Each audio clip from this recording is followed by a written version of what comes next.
ម៉ូដខ្សែដៃដែលមូក្រាស់យកមកបង្ហាញថ្ងៃនេះមនុស្សស្រីក៏ពាក់បានមនុស្សប្រុសក៏ពាក់បានតែខ្ញុំគិតថាមនុស្សប្រុសឃើញហើយពេញចិត្តជាង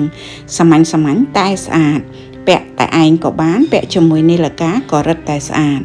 ជំរាបសួរពុកម៉ែបងប្អូនបើរបៀបក្រងដូចរាល់ដងខុសពីម៉ូដមុនតិចតួច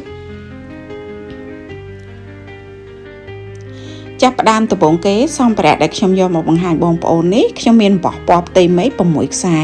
ដែលមួយខ្សែប្រវែងរបស់វា90សង់ទីម៉ែត្រចំណែកឯបោះ2ខ្សែទៀតនេះប្រវែងរបស់វាមួយខ្សែគឺរាងវែងដែរដល់ទៅ140សង់ទីម៉ែត្រពណ៌វាកម្ៅសម្រាប់យកមកទុក highlight ធ្វើជាកាឡាចត្រង្គបងប្អូនបោះទាំងពីរខ្សែនេះទំហំរបស់វាគឺដូចគ្នា 0.8 មីលីម៉ែត្រចំណែកឯសម្ភារៈជំនួយក្នុងការក្រងខ្ញុំមានបន្ទាត់កត្រៃដែលកេះស្កុតដូចរាល់ដងចាប់ផ្ដើមដំបូងគេចាប់កតុយខ្សែមកផ្គុំគ្នាដោយដាក់អំបោះពណ៌សូកូឡានៅចំកដាលយកស្កុតមកបិទធ្វើម៉េចឲ្យជាប់ហើយវាស់ទុកកតុយខ្សែប្រវែង14សង់ទីម៉ែត្រយកស្កុតមកបិទមកតង់ទៀតតែដែលខ្ញុំបង្ហាញបងប្អូននេះគឺខ្ញុំបិទរួចហើយយកទៅគៀបជាមួយទៅគៀបធ្វើម៉េចឲ្យជាប់ព្រោះនៅពេលដែលយើងក្រងយើងត្រូវការទាញអំបោះដែរបងប្អូននេះនៅពេលដែលខ្ញុំរៀបអំបោះហើយខ្ញុំញែកបង្ហាញបងប្អូនបោះពណ៌សូកូឡាពីសរសៃគឺយើងទុកនៅកណ្ដាលប្រវែងរបស់វារាងវែងជាងគេចាប់អំបោះពណ៌សូកូឡាទាំងពីរខ្សែយកខាងស្ដាំមកកងលើខាងឆ្វេងលើកអំបោះដែលនៅពីក្រោមមកតាក់ចងចំនួន2ដងបន្តមកទៀតយើងប្រឡែងអំបោះខាងស្ដាំចោលសិនយកកតុយអំបោះពណ៌សូកូឡាខាងឆ្វេងយកទៅដាក់ក្រោមអំបោះពណ៌ផ្ទៃមេឃម្ដងមួយសរសៃហើយលើកមកតាក់ចងជាមួយអំបោះពណ៌ផ្ទៃមេឃហ្នឹងយកមកតាក់ពាត់ចងចំនួន2ដងចាជាប់ពាត់ចងជាមួយនឹងបោះខ្សែពណ៌ផ្ទៃមេឃម្ដងហើយបន្តមកទៀតបន្តរហូតដល់អំបោះទី3ចងរួចរាល់ញែកអំបោះពណ៌ផ្ទៃមេឃហ្នឹង3សរសៃងាកមកចំហៀងមកដើម្បីងាយស្រួលព្រោះអីខ្សែដៃរបស់យើងហ្នឹងយើងចែកអំបោះមកចំហៀង4សរសៃបូករួមជាមួយនឹងអំបោះពណ៌សូកូឡាសម្រាប់ highlight នេះផងចាប់ទាញអំបោះពណ៌សូកូឡាពីឆ្វេងទៅស្ដាំកងនៅលើអំបោះពណ៌ផ្ទៃមេឃ3សរសៃប៉ុន្តែរបៀបចងយើងអត់លើកអំបោះពីក្រោមមកចងពាត់ចងខាងលើទេបងប្អូនគឺពាត់អំបោះពីលើទៅក្រោមវិញដោយយកចង្អុលដៃពីរមកដាក់ពីក្រោមអំបោះពណ៌សូកូឡាហើយពាត់ឡើងមកលើទៅចាប់ទាញអំបោះពណ៌ផ្ទៃមេឃចូលមកហើយរឹតឲ្យតឹងមួយសរសៃយើងចងបែបនេះចំនួន2ដងត្រង់កន្លែងមិញហ្នឹងរបៀបតាក់អំបោះខាងឆ្វេងខាងស្ដាំយើងពាត់ចងអត់ដូចគ្នាទេបងប្អូនគឺខុសគ្នាបន្ទាប់មកទៀតចាប់អំបោះពីខាងឆ្វេងដោយសារតែអំបោះពណ៌ផ្ទៃមេឃដូចខ្ញុំជម្រាបប្រាប់បងប្អូនហើយគឺយើងចែក3ខាងឆ្វេង3ខាងស្ដាំអញ្ចឹងយើងចាប់អំបោះដែលនៅកណ្ដាលខាងឆ្វេងទាញមកខាងស្ដាំកងនៅលើអំបោះខាងស្ដាំ3សរសៃអំបោះពណ៌លើកអំបោះពណ៌ផ្ទៃមេឃទាំង3សរសៃហ្នឹងមកតាក់ចងជាមួយនឹងអំបោះដែលកងពីលើហ្នឹងចំនួន2ដងដោយមួយសរសៃចំនួន2ដងមកដល់ចុងក្រោយគេនេះយើងអត់តាន់ប្រឡែងទេលើកកតុយអំបោះដែលយើងជាខ្សែបង្គោលពាត់ពីខាងឆ្វេងមកមិញហ្នឹងឡើងមកលើយកចង្អុលដៃទៅទាញអំបោះពណ៌សូកូឡាដែលនៅខាងលើហ្នឹងចុះមកខាងក្រោមហើយលើកមកពាត់ចងចំនួន2ដងទៀតរួចរាល់ប្រឡែងខ្សែបង្គោលដែលអស់មកខាងស្ដាំចោលទៅចាប់ទាញអំបោះពីខាងឆ្វេងមកមួយសរសៃទៀតកងនៅលើអំបោះខាងស្ដាំលើកនេះសរុបទាំងអស់4សរសៃបងប្អូនព្រោះអីអំបោះពណ៌ផ្ទៃមេឃ3សរសៃថែមអំបោះពណ៌សូកូឡាមួយសរសៃទៀតអញ្ចឹង4សរសៃរបៀបពាត់ចងគឺពាត់ចងដូចគ្នាដោយមួយសរសៃយើងពាត់ចងចំនួន2ដងដូចគ្នានិងចុងក្រោយគេ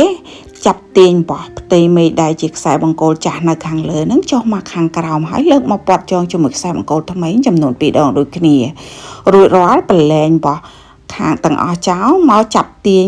បោះពណ៌ផ្ទៃមេឃដែលនៅខាងឆ្វេងមួយសរសៃនិងចុងក្រោយគេហ្នឹងមកកងនៅលើបោះ5សរសៃបានន័យថាបន្ថែមបោះពណ៌ផ្ទៃមេឃមួយសរសៃទៀតហើយបងប្អូនមកហើយលើកបោះដែលនៅពីក្រោមមកតាក់ចងចំនួន2ដងចងអស់ចុងក្រោយគេ ខ្សែបង្គោលដែលយើងអស់មកមុននឹងមួយសរសៃក៏ទាញចុះមកខាងក្រោមតាក់ចងដូចលើកមុនដែរអញ្ចឹងអំបោះពណ៌ផ្ទៃមេឃដែលយើងអស់ពីខាងឆ្វេងមកមិញគឺអស់ហើយបងប្អូននៅសល់តែអំបោះពណ៌សូកូឡាមួយសរសៃទេអញ្ចឹងចាប់អំបោះពណ៌សូកូឡាមួយសរសៃហ្នឹងអូសមកកងនៅលើអំបោះពណ៌ផ្ទៃមេឃទាំងអស់ដែលនៅខាងស្ដាំប៉ុន្តែរបៀបតាក់ចងខុសគ្នាបងប្អូនអត់លើកពីក្រោមមកចងខាងលើទេគឺយើងយកអំបោះពណ៌សូកូឡាដែលនៅខាងលើហ្នឹងទៅពាត់ចងជាមួយនឹងអំបោះពណ៌ដែលនៅខាងក្រោមវិញដោយចាប់អូសអំបោះហ្នឹងមកខាងស្ដាំយកចង្អុលដៃពីរមកដាក់ពីក្រោមហើយពាត់ឡើងមកលើចាប់ទាញអំបោះម្ដងមួយសរសៃដែលនៅពីក្រោមវាហ្នឹងហើយយើងពាត់ចងបែបនេះចំនួន2ដង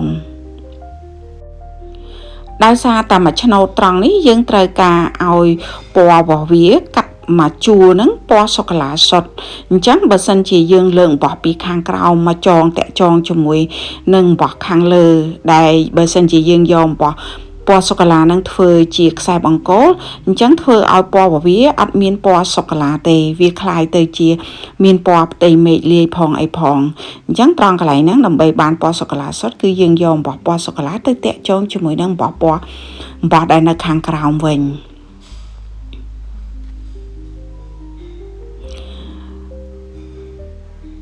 តាក់ចងរួចរាល់មកដល់ត្រង់កន្លែងនេះចាប់ពីត្រង់កន្លែងនេះចុះមកគឺងាយទេបងប្អូនដោយសារតែម៉ូតខ្សែដៃរបស់យើងហ្នឹងដូចខ្ញុំក្រងបង្ហាញបងប្អូនខាងលើអញ្ចឹងគឺដូចគ្នាអញ្ចឹងគ្រាន់តែវាខុសគ្នាត្រង់ខាងលើវាអត់គ្រប់ជ្រុងទេព្រោះអីវាជាក្បាលខ្សែដៃយើងត្រូវការធ្វើឲ្យវាស្រួចឡើងលើអញ្ចឹងត្រង់ពេលដែលខ្ញុំបង្ហាញបងប្អូននៅ3-4ជួរខាងលើមិញហ្នឹងគឺវាអត់តាន់គ្រប់ជ្រុងទេក៏ប៉ុន្តែនៅពេលដែលចុះមកដល់ខាងក្រោមនេះគឺគ្រប់ជ្រុងហើយអំបោះផ្ទៃមេឃយើងចាប់ផ្ដើមចូលមកដល់អំបោះផ្ទៃមេឃគឺយើងចាប់ទាញពីខាងឆ្វេងពាត់ចុះមកខាងក្រោមកងនៅលើអំបោះខាងស្ដាំទាំងអស់ដោយយកអំបោះដែលកងពីលើធ្វើជាខ្សែបង្គោលលើអំបោះដែលនៅពីក្រោមមួយសរសៃម្ដងបន្តគ្នាអត់ឲ្យរំលងគ្នាទេបងប្អូនដើម្បីឲ្យមើលទៅខ្សែដៃរបស់យើងពេលដែលយើងក្រងទៅវាតាមលំដាប់លំដោយហើយវាបន្តកតុយគ្នាតម្រៀបគ្នាអំបោះរបស់យើងគឺមើលទៅចេញកាឡាស្អាតយើងបន្តចងដដែលហ្នឹងចំនួន3ជួរពេលដែលយើងចង3ជួរគឺអំបោះផ្ទៃមេឃរបស់យើងចាប់ផ្ដើមចូលដល់អំបោះពណ៌សូកូឡាវិញម្ដងបងប្អូនដោយសារតែអំបោះពណ៌ផ្ទៃមេឃរបស់យើងខាងឆ្វេងវាមានតែ3សរសៃទេចងបាន2សរសៃអំបោះពណ៌ផ្ទៃមេឃនេះយើងវត្តដល់អំបោះទី3យើងចាប់អំបោះដែលនៅខាងឆ្វេងគេវត្តមកខាងស្ដាំកងនៅលើអំបោះខាងស្ដាំទាំងអស់ធ្វើយកអំបោះពណ៌ផ្ទៃមេឃដែលកងពីលើធ្វើជាខ្សែបង្គោលលើកអំបោះដែលនៅខាងក្រោមទាំងអស់ហ្នឹងមកតាក់ចងម្ដងមួយសរសៃពីរដងបន្តកតុយគ្នារហូតចងរួចរាល់ចុងក្រោយគេខ្សែបង្គោលដែលបន្តគ្នានេះយើងចាប់ទាញចុះមកក្រោមមកតាក់ចងដូចលើកមុនដែរមកដល់ត្រង់កន្លែងនេះដល់វគ្គដែលយើងត្រូវក្រងអំបោះពណ៌សូកូឡាម្ដងទៀតហើយបងប្អូនដែលខ្ញុំក្រងបង្ហាញបងប្អូននេះមកដល់វគ្គខាងក្រោមនេះខ្ញុំវីដេអូរបស់ខ្ញុំធ្វើរៀងលឿនដោយសាររបៀបក្រងរបៀបពាត់ចងគឺដូចខាងលើដែរខុសគ្នាត្រង់ថាខាងក្រោមនេះខ្ញុំក្រងពេញជ្រុងនៅខាងលើមិញគឺក្រងអត់ពេញជ្រុងទេអញ្ចឹងយើងបន្តចងបន្តក្រងរហូតដល់អស់អំបោះព្រោះអីម៉ូតរបស់វាដដែលទេដូចខ្ញុំបានជម្រាបប្រាប់បងប្អូនអញ្ចឹងម៉ូតរបស់វារបៀបក្រងគឺងាយទេមិនខុសអីពីម៉ូតខ្សែដៃមុនទេខុសគ្នាត្រង់របៀបយើង highlight ពណ៌ធ្វើម៉េចដើម្បីឲ្យចេញកាឡាចាក់ត្រង់ប៉ុណ្ណឹងឯង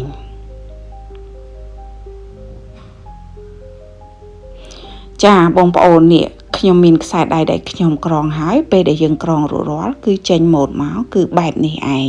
ខ្សែដៃដែលខ្ញុំក្រងមុននេះគឺសម្រាប់កូនអញ្ចឹងខ្ញុំក្រងតូចទេមកដល់ចុងក្រោយគេនេះកតុយខ្សែដៃគឺយើងធ្វើកដាប់វាដោយចាប់ទាញអំបោះដែលនៅខាងលើគេពាត់ចុះមកខាងក្រោមមកកងលើអំបោះ3សរសៃដែលនៅខាងក្រោមលើកមកសរសៃមកតាក់ចងចំនួន2ដងធ្វើខាងឆ្វេងខាងស្ដាំគឺដូចគ្នា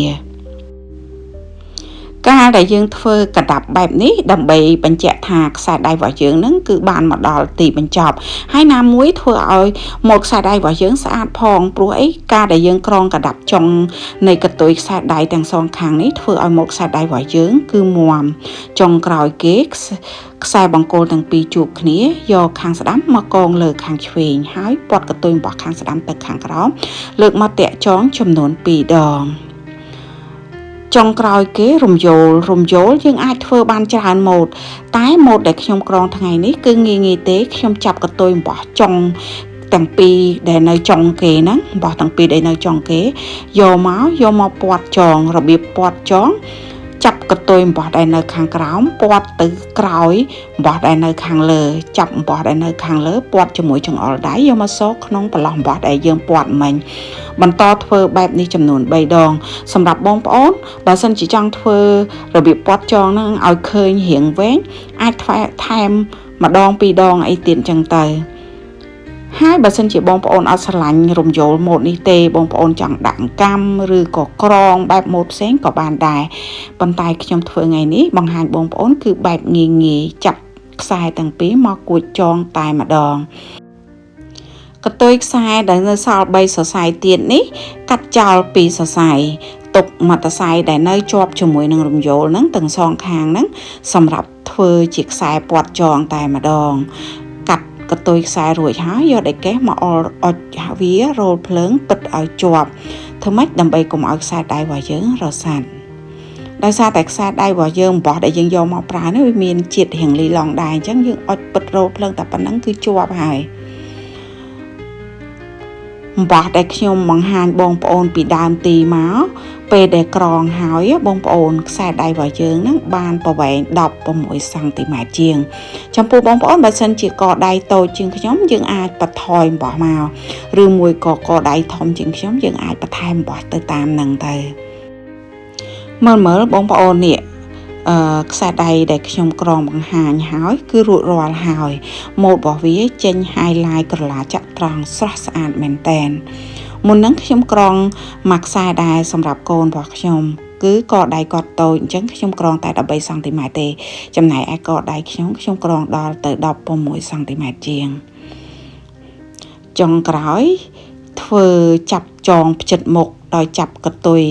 រំយោលទាំងសងខាងដាក់បញ្ឈោះមុខគ្នាហើយយកកតុយខ្សែដែលនៅសល់ទាំងសងខាងហ្នឹងយកមកតាក់ចង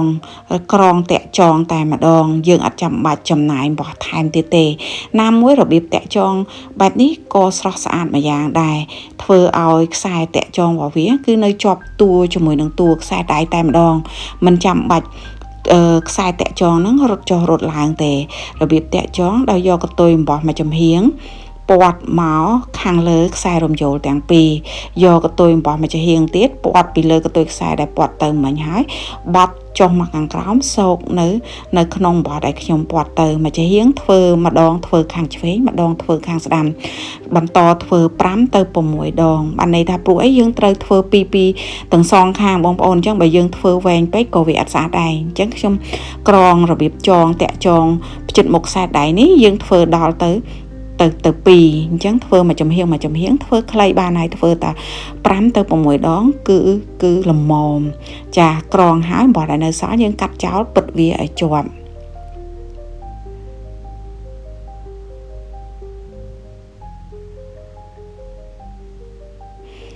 ធ្វើមកចំហៀងហើយមកចំហៀងទៀតក៏ធ្វើដែរនៅពេលដែលធ្វើហើយមើលនេះបងប្អូនក៏ខ្សែផ្ចិតមុខរបៀបផ្ចិតមុខខ្សែដៃគឺនៅជាប់ជាមួយនឹងតួខ្សែដៃទាំងសងខាងតែម្ដងបងប្អូនខ្សែដៃដែលខ្ញុំក្រងបង្ហាញបងប្អូនគឺរួចរាល់ហើយមើលពាក់នៅលើកដៃគឺស្រស់ស្អាតមែនតែនមកនេះយើងពាក់ជាមួយនាឡិកាក៏រឹតតែស្អាតដែររបៀបផ្ចិតមុខយើងត្រូវតែផ្ចិតមុខវាធ្វើម៉េចដើម្បីងាយស្រួលក្នុងការពាក់ងាយស្រួលក្នុងការដោះអរគុណពុកម៉ែបងប្អូនទាំងអស់គ្នាដែលចូលមកទស្សនាវីដេអូខ្ញុំតាំងពីដើមរហូតដល់ចប់ចំពោះអ្នកថ្មីកុំភ្លេចណាជួយ Subscribe Channel មូក្រាស់ម្នាក់មួយផងបងប្អូននឹងទទួលបានវីដេអូថ្មីបន្តទៀតអរគុណជម្រាប